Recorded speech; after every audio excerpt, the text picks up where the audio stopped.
Olha, recentemente o nosso prefeito aqui de São Paulo, Bruno Covas, tão jovem, foi diagnosticado com o tipo de câncer maligno na região entre o esôfago e o estômago. A descoberta surgiu após Bruno ter sido internado para tratamento de erisipela. Ele fez exames que diagnosticaram trombose com embolia pulmonar. Numa coletiva para a imprensa, a equipe médica informou que o tratamento é com quimioterapia, de forma mais intensa, pelo fato de Bruno ter 39 anos, ser jovem e forte. A equipe médica também salientou o fato de ter sido uma descoberta de sorte, porque a lesão maligna não apresentou sintomas no prefeito, que se alimenta normalmente. Bruno Covas segue internado e para falar mais sobre o câncer de esôfago e estômago, eu vou conversar com os doutores Nelson Liboni, que é cirurgião gastrointestinal, e Marcelo Ragimi, oncologista clínico. Sejam muito bem-vindos. Prazer em conhecê-lo. Tudo bem? Tudo bem. Olá, doutor Liboni. Olá, tudo bem? Tudo bem? Prazer em receber vocês. Pena para falar da saúde do nosso prefeito. Muito jovem, não? Sim. Muito jovem, né? Muito jovem. E o fato dele ser jovem e ter uma estrutura saudável faz com que o tratamento tenha que ser mais agressivo, é isso? Os tumores, de uma maneira geral do aparelho digestivo, eles têm uma conduta única para todos, existem protocolos, né? Ah, tá. Então, graças a Deus, os tratamentos são multidisciplinares, né? Então, não é uma pessoa que trata, é um grupo. Então, você vê que toda vez que alguém dá entrevista, tem várias pessoas falando, exatamente, que segue-se protocolos mundiais, né? Então, para o tipo do câncer dele, sem dúvida nenhuma, tem que se fazer esse tipo de conduta, tá? Você viu que, infelizmente, até acabou se descobrindo através do que a gente chama de síndrome paraneoplásica, né? Quer dizer, paralelo à doença, você vai desenvolver quadros que chamem a atenção. Por isso que eles acabaram pesquisando e achando que, às vezes, são tromboses, são flebites e outras coisas mais que acabam chamando a atenção, tá bom? Na verdade, a vantagem quando o paciente é jovem, a gente pode fazer tratamentos mais agressivos. Somente quimioterapia com drogas mais fortes, mais potentes. Então, quando o paciente é jovem, tem-se a vantagem de você fazer um tratamento mais agressivo com uma chance de taxa de resposta melhor ao tratamento. Agora que eu entendi. Então, neste caso específico, é bom que o tratamento seja mais agressivo, porque a resposta pode ser melhor. Sim, porque o paciente jovem ele aguenta mais uma quimioterapia mais agressiva do que um paciente mais idoso ou mais debilitado. Perfeito. As lesões de esôfago, normalmente, quando elas são iniciais, se faz até o procedimento cirúrgico. Mas quando se tem comprometimentos ganglionares ou outras estruturas, aí você faz o que a gente chama de neoadjuvância. Faz quimioterapia, às vezes radioterapia, para preparar o paciente posteriormente para fazer uma cirurgia. Isso diminui o tamanho da lesão, diminui e a chance de você ter uma resposta melhor à cirurgia. Antigamente não, se operava, hoje se faz isso, né, Marcelo? Na verdade, quando o paciente tem algum câncer mais avançado, né, ou com uma metástase, principalmente com algum linfonodo comprometido, que são os gânglios que saem do intestino, e aí a doença pode ir para esses linfonodos, né? Então a doença está um pouco mais avançada. Então a gente faz a quimioterapia que a gente chama de neoadjuvante, que o Dr. Liboni falou, que é para diminuir o tumor e tornar-se o tumor mais fácil de ser ressecado. A outra vantagem da quimioterapia neoadjuvante, além de diminuir o tumor e fazer com que o tumor seja mais ressecado, é você destruir as micrometástases. Perfeito. Tá? Ou seja, o tumor, desde pequenininho, começa a soltar células oncológicas, né, metastáticas, que nadam pela corrente sanguínea e podem parar em vários órgãos. Então, a quimioterapia, nessa situação, né, você faz para diminuir a chance dessas células se espalharem pelo corpo. A gente chama de quimioterapia neoadjuvante. Tá. Aqui nós temos os sintomas de tumores no estômago e ou esôfago. Quer falar? Pode falar. À vontade aqui. Então vamos lá. Porque é quase uma junta médica. Todo mundo fala. Porque assim, o esôfago, ele é uma cavidade fechada, virtual. Só na hora que passa o alimento que ele vai empurrando. Digerir. Ele vai empurrando. O esôfago é um lugar de passagem. A digestão começa praticamente no estômago, onde tem acidez. Então, Então, é só passagem. Então, o grande problema dos cânceres de esôfago, principalmente, é que quando você vai fazer o diagnóstico, o câncer já está avançado. Essa é a grande encrenca. Então, quando o doente começa a ter refluxo, queimação, uma dificuldade... Assim, a principal sintomas é assim, a dificuldade para comer. Começa a parar a comida. Segunda coisa é dor, né? Começa a ter dor, né? Emagrecimento, às vezes começa a regurgitar alimentos, né? E quando você vai pegar, já está no estágio avançado. Esse é um grande problema. Tá? E quando é no estômago, essa sensação de estufamento, dependendo da localização que você pega, se é na saída do estômago, como não passa a comida, não passa o suco gástrico, volta tudo para trás. E aí começa a dar refluxo, começa a dar essa sensação de empachamento e pode acontecer sangramento, né? Nas fezes. E aí, na hora que o sangue passa pelo tubo digestivo, ele vai sendo digerido, vai ficando escuro e aí fica com as fezes mais escurecidas, que a gente chama de melena. Na verdade, é isso daí que o Dr. Liboni falou. Os principais sintomas dos pacientes com câncer gastroesofágico, esôfago gástrico, é dificuldade para engolir, perda de peso e dor no estômago. Doutor Hajime, a perda de peso é pela dificuldade de se alimentar? Também e pelo consumo da doença. A doença, o paciente oncológico... Vai debilitando. Vai debilitando.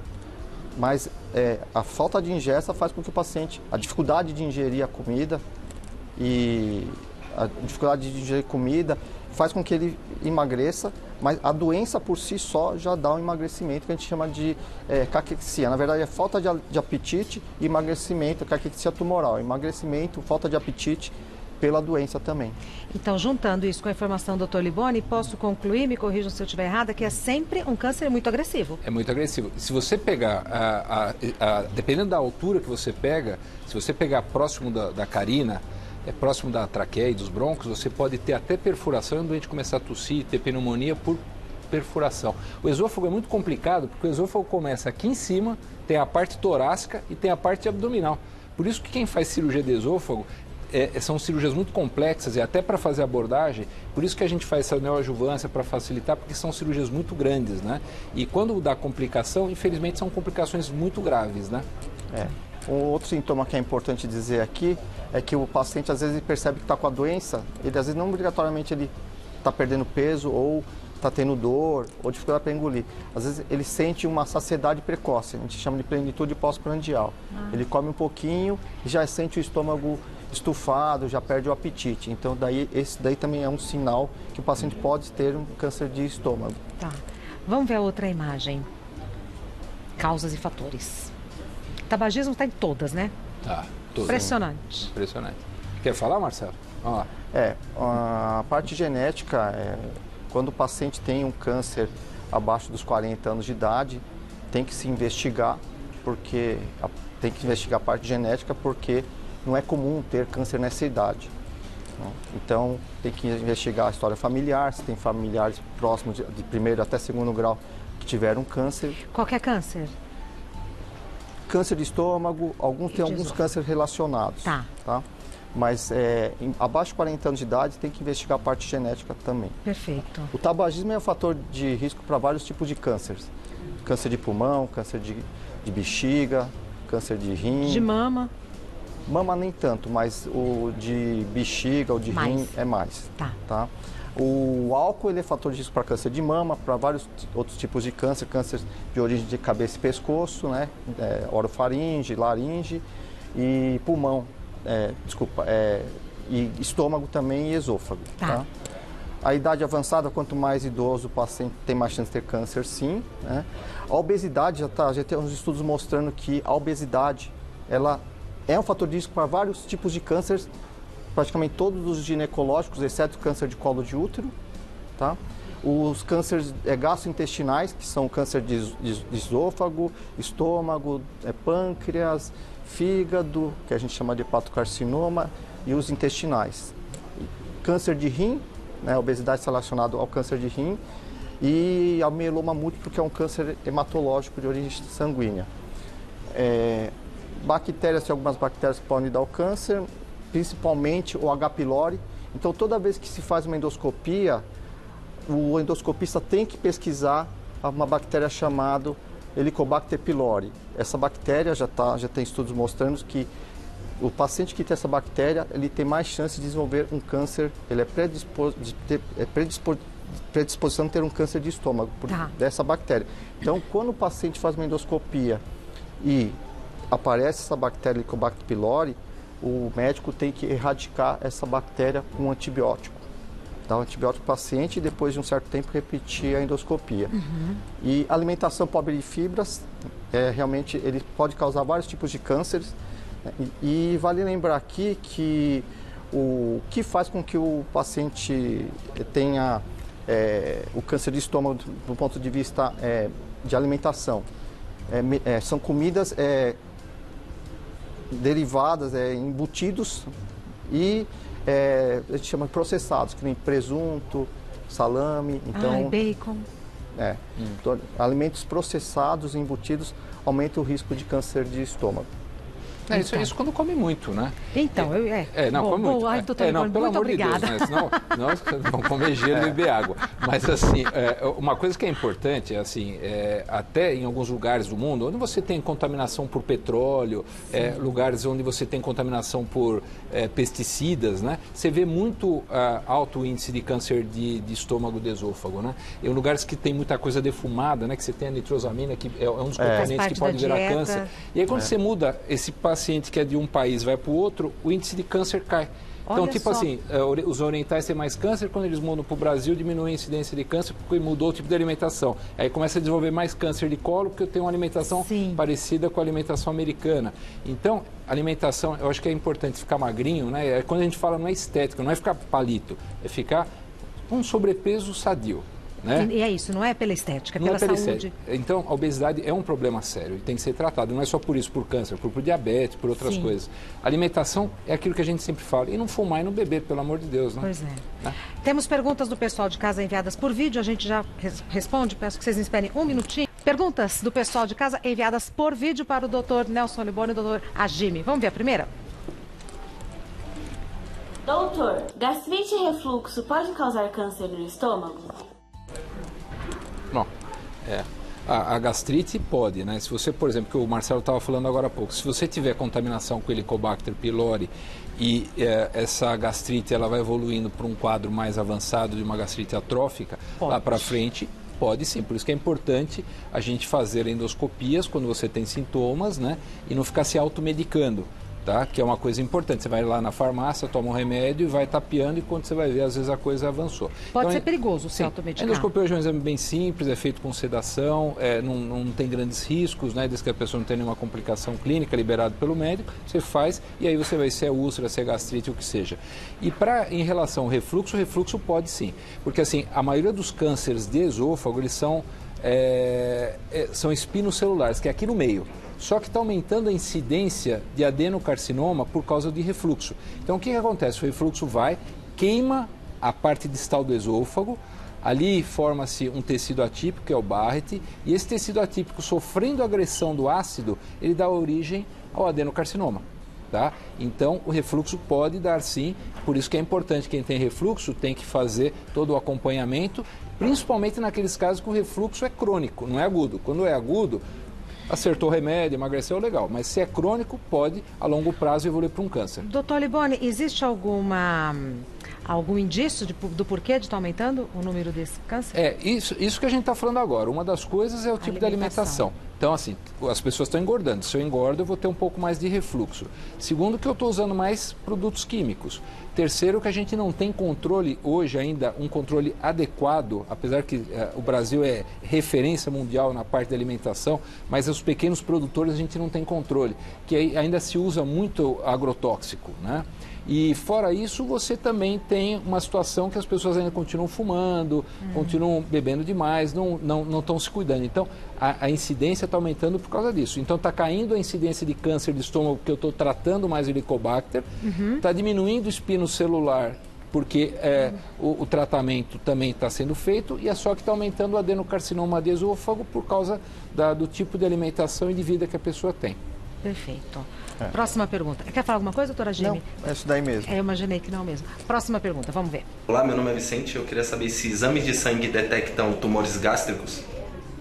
Jovens, né, mandando perguntas? Sim. Né, sim. jovens. Na verdade, não tem nenhum exame de sangue que detecta tumor gástrico. O tumor gástrico ele é detectado via endoscopia. Basicamente, é endoscopia. Então, que nem o doutor Liboni falou, o paciente tem alguns sintomas desses que a gente comentou, tem que fazer a endoscopia e se tiver uma lesão suspeita no estômago, aí faz a biópsia e manda o resultado para o patologista, para análise, para patologia, para ver se tem câncer ou não. O caminho então é a endoscopia. Os marcadores tumorais que a gente costuma pedir, que é o CEA, CA19.9 e tudo mais, eles são assim, uma vez que eu documentei que o doente tem câncer, a gente usa como referência, porque se eles aumentarem, não é isso, Marcelo? A gente está entendendo se o meu tratamento quimioterápico, radioterápico ou o que seja, está dando certo ou não. Tá. Então, mas fora isso, para câncer de esôfago, eles não têm muita... sensibilidade. Diferente do cólon, diferente do pâncreas, é um pouquinho diferente. Tá. Mais uma pergunta. Eu queria saber se câncer no estômago só é curado com quimioterapia. Todos jovens, né, menino? É com você. Na verdade, o câncer, todo câncer, e o estômago, a maioria dos cânceres, e o câncer de estômago não é exceção, para ser curado tem que ser operado. A quimioterapia a gente usa para doenças mais avançadas. Então a gente faz a quimio ou para diminuir o tumor e o médico conseguir operar e a gente combater as micrometástases, que são sementes idênticas às células-mães que podem dar tumores nos outros órgãos, ou se o paciente tem uma doença mais avançada, já tem uma metástase em algum órgão, a gente faz a quimioterapia para combater a doença como um todo e aumentar o tempo de vida do paciente. Tá. Tem alguma metástase, algum órgão que seja mais comum de sofrer metástase a partir do câncer de estômago e de esôfago? Sim. Qual? Tem. Assim, de esôfago, você, como ele é extenso, você tem desde a região cervical, toda a parte torácica, fígado e a parte ganglionar, né, abdominal, e de estômago, fígado praticamente, né, pulmão, né? Então é muito complexo, porque a irrigação é muito grande ali, então é um pouco complexo isso daí, não tem jeito, né? Ele é bem agressivo. O segredo do câncer de esôfago e de estômago é pegar no início. A cirurgia ela é curativa. Quando você faz numa situação mais avançada, às vezes você não pode operar e você só faz tratamentos paliativos. E nem sempre é curativo. Sim, e a qualidade de vida Sim, e a sobrevida também está comprometida, infelizmente. Continuamos, peço que vocês me esperem mais um minutinho. Vamos para a próxima pergunta. Olá, boa tarde. Meu nome é Gustavo. Eu queria saber como uma pessoa que tem histórico familiar com câncer no estômago, como ela pode prevenir a doença? Valeu, obrigado. Ótima pergunta, hein? Pode falar. Então, assim, o que o Marcelo tinha falado inicialmente, o câncer gástrico, ele tem uma vertente que é genética, que a gente chama de câncer difuso, né? Que o endoscopista ele vai fazer uma endoscopia, ele chama lenite gástrica, o estômago ele fica espesso. Essa é uma característica que você pega em pacientes jovens, abaixo de 38 anos. Tá. Então, o que acontece? Você vai conversar com o paciente, ele foi no consultório, ele encontrou aquela imagem endoscópica, fez a biópsia, confirmou, ele tem abaixo de 38 anos e tem mais alguém na família que tem, você começa a conversar e fala, olha, eu tenho um histórico de um tio, de um outro parente, opa, é história de câncer. E aí tem um gene que é responsável por isso, tá?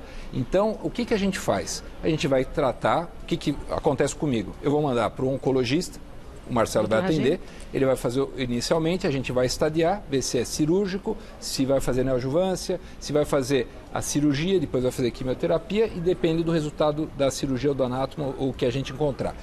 E aí o que a gente faz com esses doentes? Normalmente, a gente sempre vai escolher o paciente mais jovem da família próximo a ele, então irmãos, essas coisas. E aí a gente faz o que a gente chama de painel genético. Hoje, isso é importante estar falando, a gente até falou no canal da Clínica Facton, a gente chamou algumas pessoas para discutir, um médico que é o Benedito, até que ele cuida disso, ele foi um dos primeiros a fazer isso aqui no Brasil, e hoje já está sendo liberado pelas seguradoras. Então, o que eu faço? Eu descubro se essa pessoa geneticamente tem predisposição a não, ou sim ou não, a ter o câncer.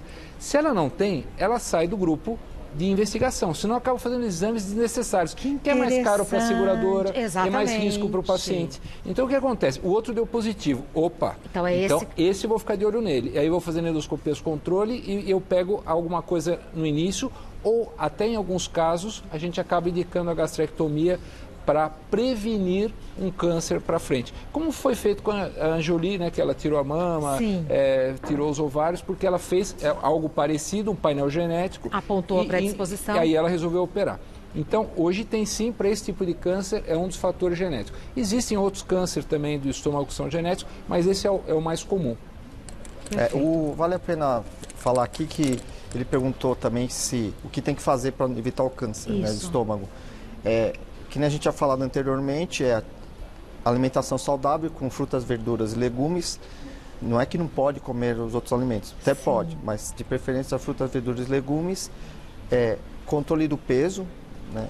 O sobrepeso já é um fator de risco para câncer, a obesidade nem se fala. E então atividade física, alimentação saudável, e se tiver algum sintoma, dor no estômago, dificuldade para engolir, saciedade precoce, aí procurar um médico, um gastro, para fazer endoscopia e detectar precocemente o câncer. Você viu que esse painel genético é importante? Porque antigamente era uma coisa que você dava um tiro no escuro. Exatamente. Aí você ficava rastreando e era muito difícil. Hoje não, você faz esse painel... É mais certeiro. É mais certeiro. Aí você fala assim, ó, você está fora. E é 100% de acerto. O painel genético não tem como errar. Que coisa, não? Está ali. Então deu positivo, você vai ter que tomar cuidado. No mínimo sempre 2 médicos, né? Para tratar? Caso dê positivo o quadro de câncer, no mínimo 2 médicos. Não envolve muita gente, né? Mas... Assim, é o grupo multidisciplinar. Eu já fui coordenador, né? Um dos coordenadores de alguns serviços de câncer, mas é assim, você tem que ter psicólogo, você precisa ter nutricionista, você tem capelão em algumas situações em câncer mais avançados, pacientes médicos oncologistas que ajudam os pacientes que têm cânceres avançados, que são pacientes que você não tem muito o que fazer. Você tem situações também que a gente orienta da parte advocatícia, né, em relação ao imposto de renda, em relação à documentação. Nossa, que é um negócio gigante, você não tem ideia. Fora outras terapias holísticas, né, que acabam se colocando. São bem-vindas, que a gente acaba... Então tem que ser um grupo multidisciplinar. Hoje não se trata mais o médico sozinho no consultório. Tem que estar todo mundo falando a mesma coisa e seguir a rotina mundial. O sucesso para o paciente ter uma cura e até para tratar uma doença como o câncer de uma forma menos dolorosa, do ponto de vista emocional e até físico, é o tratamento com uma equipe multidisciplinar, que nem o Dr. Liboni falou. Farmacêuticas, que orientam o paciente, os horários, tem que tomar alguns remédios, que muitos deles tomam vários remédios, às vezes hipertensão, diabetes. Então as farmacêuticas orientam quais horários tem que tomar para não ter interação com a quimioterapia, às vezes. Né? Psicologia, para orientar o paciente, ajudar essa parte emocional, às vezes até dentista, né? Então é uma equipe multidisciplinar. A equipe multidisciplinar, ela vai, junto com os médicos, garantir um sucesso no tratamento do paciente oncológico.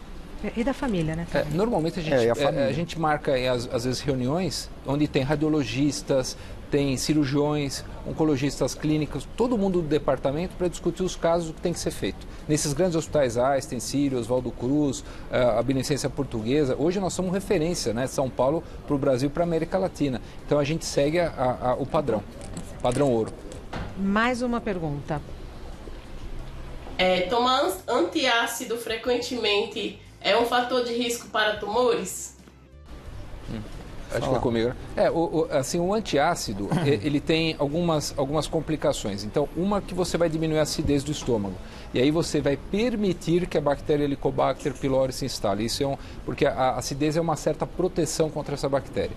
Então, você vai aumentar a incidência, sim, de câncer. A segunda coisa é que você, bloqueando a produção de ácido, você vai estimular as células endócrinas a produzirem mais estímulos para se produzir ácido, que estão bloqueados. E aí você pode desenvolver alguns tumores também causados por esse bloqueio. Isso daí. Concluído? Alguma coisa que não falamos e que os senhores entendem que precisa ser dito? Ou conseguimos abordar bem o assunto? Na minha opinião, sim, mas eu sou leiga. Eu acho que se eu tivesse que falar alguma coisa para alguém, assim, a prevenção é o segredo do sucesso do paciente oncológico. Então, se você pegar no começo, a chance de cura é muito grande. Então, eu acho que você tem que visitar o ginecologista mulher, o urologista homem. Agora nós estamos na época, né, de novembro azul. Não ter essas coisas, estou bem, não estou sentindo nada. Não, mas eu acho que antigamente a gente falava, achei, mas não sei como tratar. Hoje eu acho, sei como tratar e tenho chance de curar.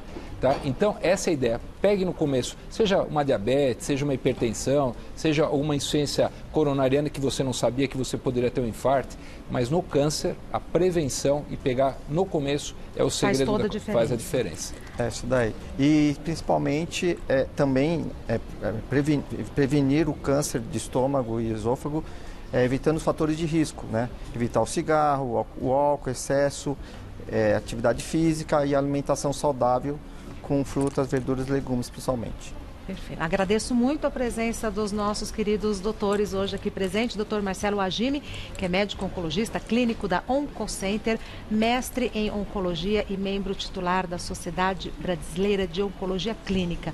O telefone do Dr. Hajime é 11 5052 5995. 11 5052 5995. O site do Dr. Hajime é OncoCenter Médicos, tudo junto, oncocentermédicos.com.br. Dr. Nelson Liboni, médico cirurgião gastrointestinal. O site do Dr. Liboni é clinicafactum.com.br. Facto com C mudo e M de Maria no final. clinicafactum.com.br. No YouTube, vou pedir para o Dr. Liboni falar um pouco do canal deles, é canal Clínica Factum, escrito da mesma maneira, C mudo, M de Maria no final. A proposta do canal do YouTube de vocês é maravilhosa, que é traduzir para a gente, né? A gente está fazendo o que a gente chama de medicina, educação continuada. Ontem nós fizemos uma gravação, chamamos a doutora Vânia, que é a presidente da medicina aeroespacial, uma das fundadoras. Que legal. E ninguém fala dessas coisas, mas o Brasil é ponta, né? Ela é responsável pelo Canadá e Estados Unidos, aqui no Brasil. Então tem muitos pilotos que passam em outras coisas e ela deu várias orientações. Por exemplo, eu atendo gente do Brasil inteiro, então eu operei esse paciente. Ele pode pegar avião? Quando que ele pega avião? Qual a complicação que eu posso ter num voo? Se tiver uma complicação, o que eu faço, né, no avião? E se eu tiver um óbito dentro do avião? Olha, aonde vai a pessoa que morreu dentro do avião? Eu não sabia também. Eu não sei de nada disso, estou curiosa, então vou assistir o vídeo. Eu levei um susto quando ela me falou, que eu também não sabia. Que coisa, né? Então, assim, foi bem bacana a entrevista com ela, foi bem esclarecedora, até para orientar os médicos e pacientes, que hoje, é o que a gente falou, São Paulo hoje é muito parecido com Houston, né, nos Estados Unidos. É uma cidade que atende várias referências. Os hospitais, os hotéis são adaptados, os táxis são adaptados, e São Paulo já está virando uma referência. Então, nós médicos aqui de São Paulo, a gente tem que orientar muito bem, né, os pacientes para que eles não tenham complicação. Faz uma cirurgia brilhante, pega um avião, aí tem uma embolia, uma trombose e não sabe por quê. Perfeito. Prazer enorme recebê-los. Até a próxima. Obrigado.